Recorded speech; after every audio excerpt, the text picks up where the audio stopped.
Voilà une drôle de bande de surfeurs qui débarque. Direction la vague mythique de Teahupo'o. Enfin sa petite sœur, plus proche sur le rivage.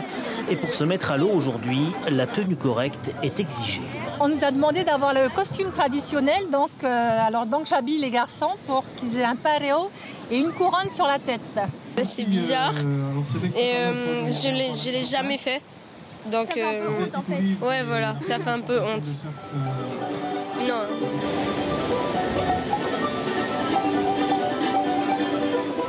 Ce matin, la machine à remonter le temps s'est mise en marche. Les anciens ont commencé avec des troncs d'arbres, puis des engins flottants, comme ceux-ci. Enfin, flottants, façon de parler.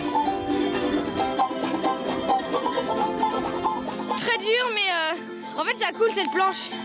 Ça coule ? Ça coule un peu quand on est dessus.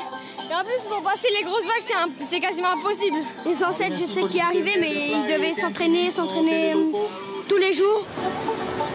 Il habite le district, la chefferie de Maine. Il n'y a pas de quille en fait sur la planche.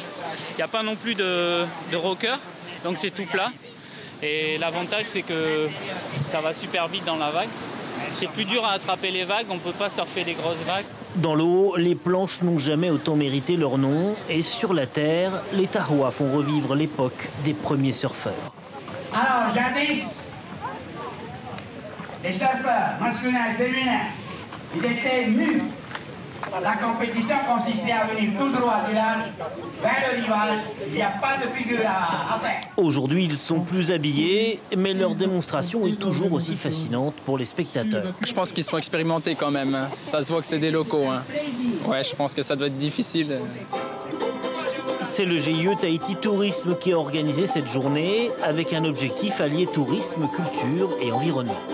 C'était pour nous une première de lancer cette opération et ça a bien marché. On a pu voir que la population aussi est très attentive. On transmettra le message à la Fédération tahitienne de surf qui aussi pourra, pourquoi pas, aller plus loin et pourquoi pas une maison du surf dans le futur.